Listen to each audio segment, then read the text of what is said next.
going to go ahead and read Romans 8:28.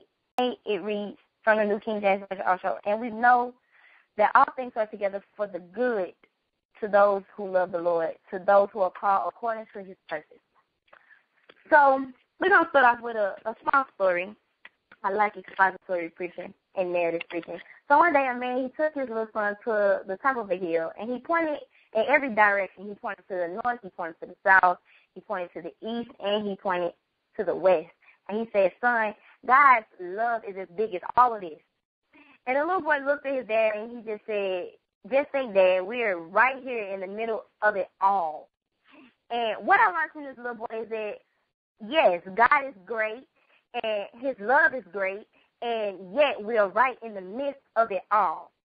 But I've come to find out that the trouble with our world today is that men believe in a little God but a big humanity.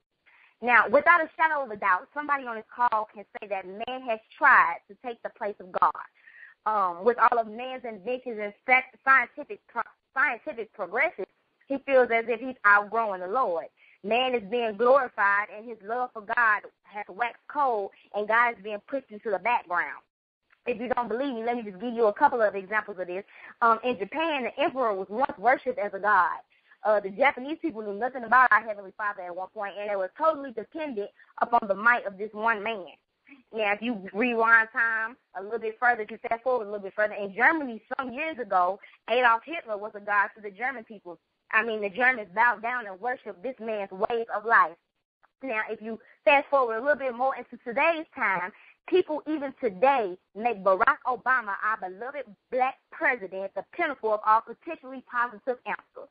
Yes, I'm going to say that again. Our beloved black president has become the pinnacle of all potentially positive answers.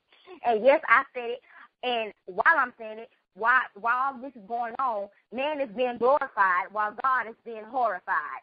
But guess what, my brothers and sisters? God will not be left out. He will be magnified, and God will be glorified.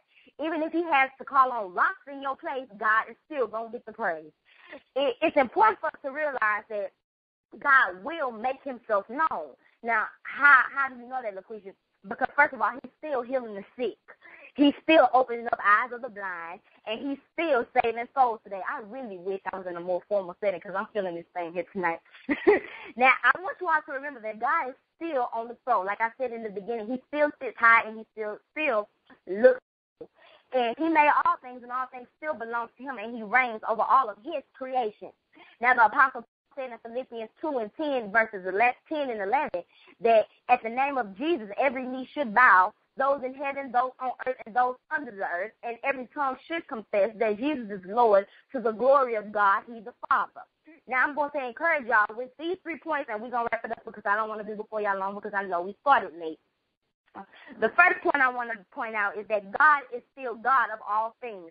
And I did not put a tag on this text for a reason because I want you to come up with your own tag because I don't know what you're going through. I don't know what circumstance or situation God has allowed the devil to put you in. So I'm going to allow you to put your own tag on this text. But the first point I want you to take home with this is that God is the God of all things. He has things already worked out in your favor.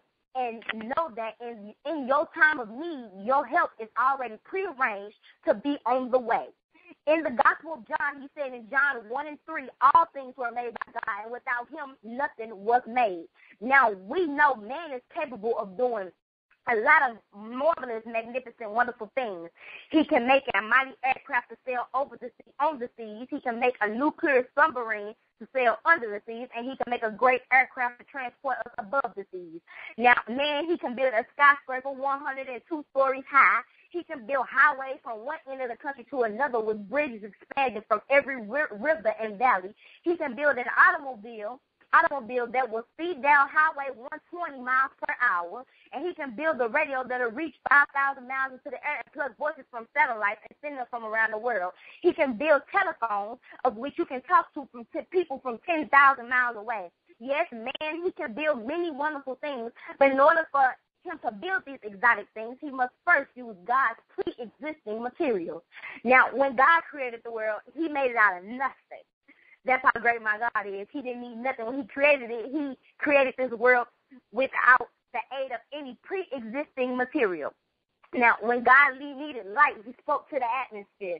Somebody's going to see this and put this in their sermon. He needed light, he spoke to the atmosphere. When he needed plants, he spoke to the soil. When he needed fish, he spoke to the sea. When he needed animals, he spoke to the land. When he needed birds, he spoke to the earth. But when he needed you, he just spoke to himself. God does not need any of us. If you don't believe me, just die. Now, what you mean, La'Queasha? If you don't believe God needs any of us, just die and find out. What's going to happen is they're going to call your mama. She going to identify your body. They're going to pick a funeral home. They'll make you up real good. The nice funeral service going to be held. Your family going to cry.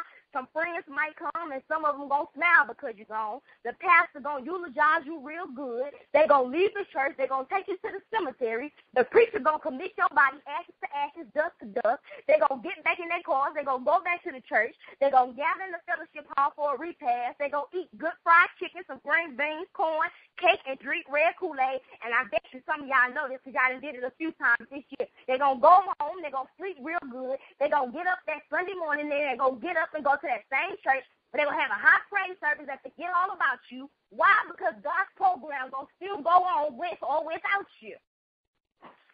Now, God did need us for one thing, and that was to watch over the earth and cultivate it. And Adam was assigned to take care of the garden. And when God put us in charge of taking care of the earth, that automatically came with the sign, seal, and delivered guarantee that he would take care of us too. Now, he'll feed you when you hunger with the bread of life. He'll quench your thirst with eternal living water. He'll heal your sick body and mend your broken spirit. Know that God will take care of his own if you're obedient to him, and he will provide and make sure things are working together for your good.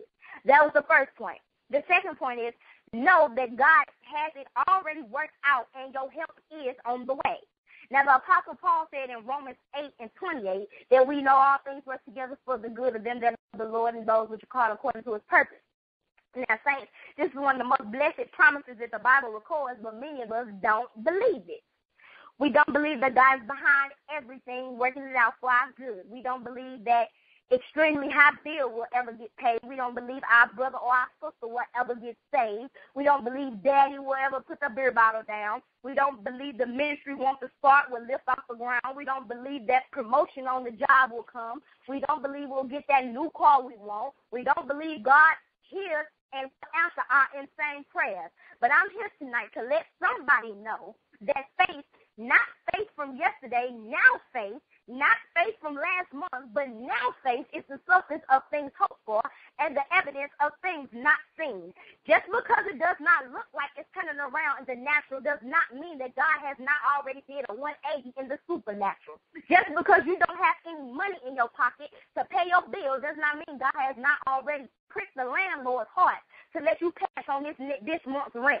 Just because it doesn't look like daddy won't stop drinking doesn't mean God hasn't already convicted him to check into AA.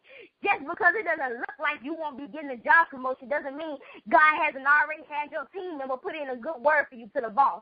All you need is the faith the size of a mustard seed and watch God turn that thing around for you.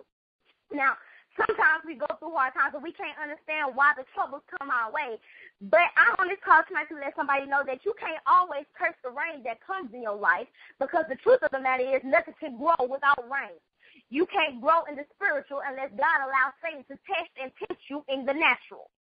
And when you find yourself going through the storms and valleys of life, you need to realize and look up into the loving eyes of God and say, Lord, I put my trust in thee. Even though I don't know why troubles have come upon me, even though I don't know what tomorrow may bring, I do know that you're going to work it out for my good.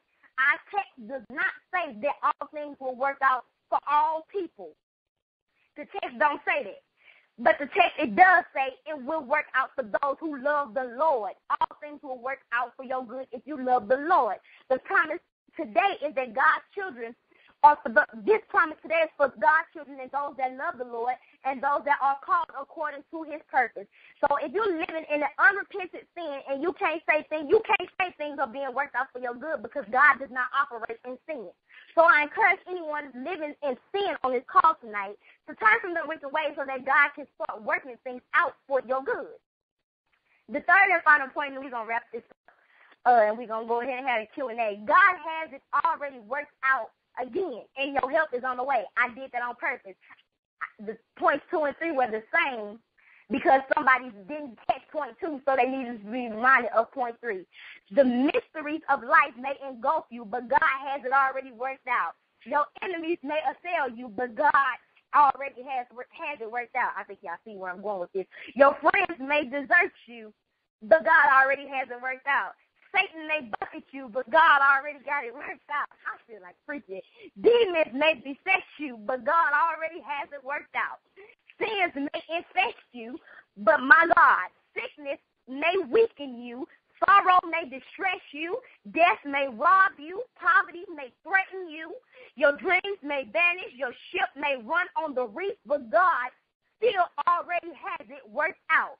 Raging storms may sweep down upon you, but your help is on the way, and God already has it worked out.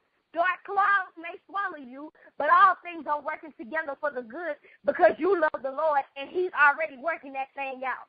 You may not see God working. You may not see Him working in your darkest hours, but when the demons of hell are all around you, I want you to know that God still already is working that thing out for you.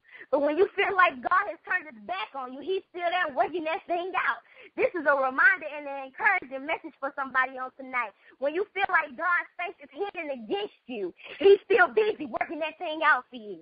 If you just hold out until tomorrow, I promise you, my brothers and sisters, everything will be worked out. And it's a little cliche that goes, there's a silver lining behind every dark cloud. If you just hold out until tomorrow, you will see the sunshine peeping through the clouds because it's already being worked out.